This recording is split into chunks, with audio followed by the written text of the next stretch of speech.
Hi, Jerry. Hi there. And I want to, it's so nice to see you again. We just met a week or three ago I at the know. Mental Health Roundtable. Let me do a little bit of an introduction to our audience.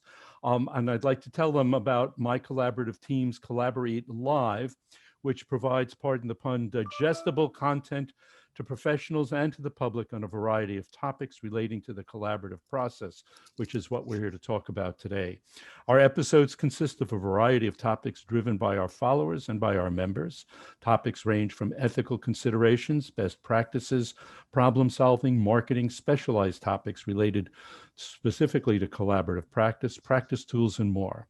CollaborEAT provides thought provoking conversation and educational information about the collaborative process. And if you might, I'm going to introduce you and I'm going to winnow down your very long resume to just a few moments. Roxanne Permesly, who is my guest again, is a licensed mental health counselor, certified family mediator, qualified parenting coordinator, and a Florida Academy of Collaborative Professionals accredited collaborative divorce professional. Our emphasis is on stabilizing families as they face the simple but significant issues in their lives. In a role as an FACP accredited collaborative divorce professional, we need to find an acronym for that. Roxanne works as part of a team of experts to address the emotional, financial, and legal aspects of a separation, divorce, same-sex dissolution, end of a domestic partnership, parenting, and other family and child-related issues. And welcome again. Thank Okay. you. So I think one of the issues that has come up across practice groups, certainly in our discussion at the roundtable, and more recently in a presentation on the role of the child specialist, is the role of the mental health professional as part of a collaborative team, as part of a collaborative process. And there are some folks out there who try to, if you will, do collaborative light. Do you have some thoughts about that, Roxanne? I think it's having the attorneys recognize that we are useful for them as well as for the parties.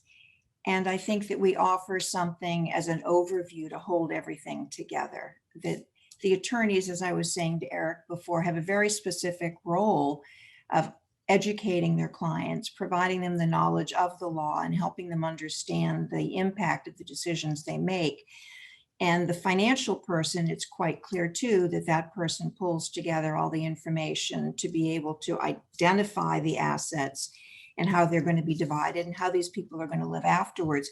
But somebody needs to hold that all together. And what really holds families together or breaks families apart is the emotional component. And so we have to make sure that that's the part that's really being addressed in the collaborative process. And whether they're doing, preparing for a marriage or getting out of a marriage or a disillusionment of a relationship, but it's adding that in. And I think if the facilitators get the attorneys to recognize how we are really helping them help their clients, then I think it's an easier fit and an easier Well, sell. I think the question in our roundtable, the discussion ranged literally across the country in terms of how mental health folks are seen. One of the experiences I have is that I am referred to as doc. I don't think it's out of respect. I think it's out of anxiety. And I think, given that you and I have been practicing for a while, that maybe the older attorneys or the more senior attorneys have a different view of the role of mental health to begin with. Do you find that in your collaborative work and your work with attorneys, the difference between older and younger, newer or more experienced attorneys? I think the older attorneys are used to using us or having us on board for their cases in a different way. And so I think they still may have a tendency to refer to you as doc or sir or Mrs. or whatever. I think in the collaborative, I'm not seeing that happen. Everybody seems to be moving to a first name basis. The attorneys are referring to each other on a first name basis. And I think it becomes much more of a family dynamic. Old attorneys, younger attorneys, I think it's more a matter of their personality. the way they engage with parties, the way they like to pursue their career path. Some of the older attorneys have decided they want to get out of the chaos of litigation in the courtroom and are therefore moving into this because it's a lot softer and gentler. And they are beginning to recognize that it's kinder for the people they serve. I think the younger attorneys are looking for a foot in the door, particularly if you're in a community like Sarasota, where we have very well-established, seasoned attorneys who are busy all the time. And so some of the younger attorneys are trying to find a new way to come in and a new way to be viewed. And so I think they're also very eager to do collaborative law. So there still seems to be, however, an underlying skepticism, perhaps, or not utilizing well the mental health professional. From your point of view, is that your experience? Is that your concern? I think it's more having to show everybody that we're really helping all of them. It's not that we're just there to take care of the borderline or the narcissist or the angry person or the neglected spouse, but we're also having to let the team know that we're taking care of them. And I think if the attorneys can see what we're doing to make their job easier and better, then I think they buy in more quickly. And I think they like us to be kind of the person who does some of the busy work. They also appreciate, and it's sort of the way we originally sold ourselves, I think. We'll do the agendas, we'll take the notes, we'll write the minutes. So I think it's finding other ways for us to be useful to everybody in the group. And then I think they appreciate it. Yeah, that's an interesting word, useful. I think of early in my career, the word tools, that a mechanic I knew would take whatever tool came to hand to lever something. Sometimes the tool would break because it wasn't the right tool for the job, but he didn't care because he could grab another tool. And you're talking about really convincing, because I've heard this, you've heard this at the happy hour, you've heard this at the round table, other places, that the mental health person is sometimes the forgotten person in the process. And you've had some ideas about networking. Do you want to share those with our audience? Yeah, I think for me, as I said, we're in my community, most of the cases do come through the attorneys. And in our community, the two attorneys together, given what they know about the clients and given what they know about the persons who fulfill the role of a facilitator, identify who they together feel would be the most appropriate person. That sometimes is based on the age, the issues, if there are young children, older children, but they identify it. I'm trying to reach out to other persons as well. I've been writing letters, emailing, communicating with a lot of the other therapists in town, because for me, I think if they could recognize that this is a way to help their clients, they might be comfortable with it. I think many therapists, first of all, don't want anything to do with the court situation at all. Usually. But they're all stuck with a lot of families getting divorced. We know that. And then I think many therapists are worried that if the case comes over to a collaborative process with a facilitator, we are going to steal their case.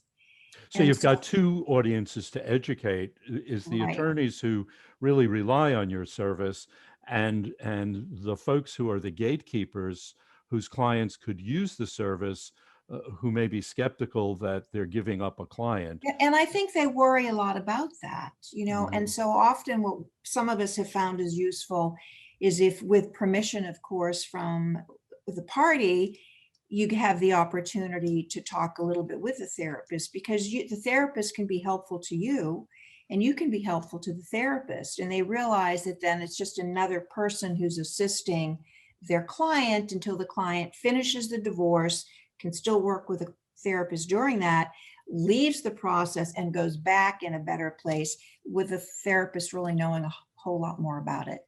How about the therapist, mental health facilitator, as a facilitator to the team? So we just came off the FACP conference and there was a presentation on trauma. And that apparently resonated with any number of folks mental health folks, financial folks, attorneys who themselves have had some trauma in their lives. Jeff Wasserman talks about divorce as a trauma, no matter how old you are, no matter young you are, and how healthy you are, how great your parents were. Getting divorced is still a trauma, and the way in which is there a role for the mental health person, the facilitator, to not be seen as a therapist, but as helpful to getting the team moving along? Well, what was most powerful for me to learn from that was that all of the people on the team have had their own traumas, and certain things will come up in a case that triggers us. And I think we all have to be very much aware of it and sensitive to that. And so one of the things that is important is that we are aware that you can like people better than others, but we all have to work together on it. And be aware of the trauma. This is emotionally very difficult for all of these people, whether you wanted the divorce, you didn't want the divorce, it's a short marriage, a long marriage, but they're all traumatized. And usually, too, the other part is that this is the time where kids could really use their parents the most, whether they're young children who need a parenting plan or they're grown children out of the nest. And the parents don't have the emotional energy to take care of their children. So we all have to kind of fill them all up, and we have to fill up the team so they can take care of it as well. So in that regard, can MCT be helpful in some fashion to help you create this network that you're looking to create? What is your idea for that? I'd like to have regular meetings of just facilitators, because I know things that have worked well in a case for me and things where I haven't known what to do. And it would be very helpful for me to have a number of other people in my role, in my position, who can hear it in those words, in those terms, and give suggestions.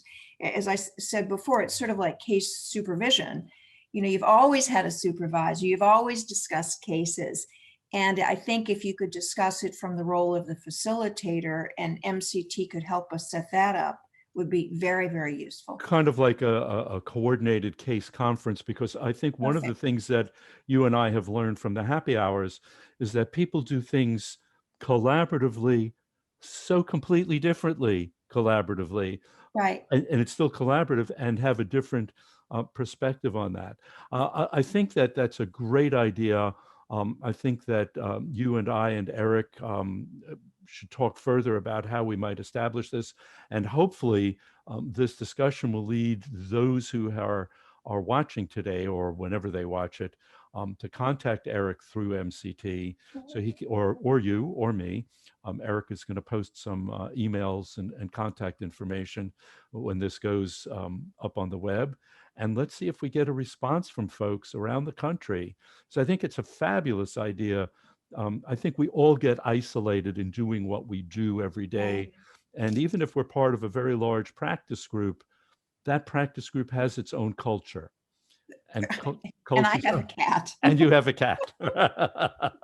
And I think the other thing you mentioned, which is appropriate and would be helpful too, is to do a whole case study and to follow a case from beginning to end, and seeing all of the different ways that the different professionals and the persons within the case work together, because we do end up feeling somewhat isolated. And very often it's just within our community, we go on to the next case. And many of us like to go back and really process and understand. And I think it would be helpful on occasion if an attorney or a financial person who was part of that case were to come in and comment on that.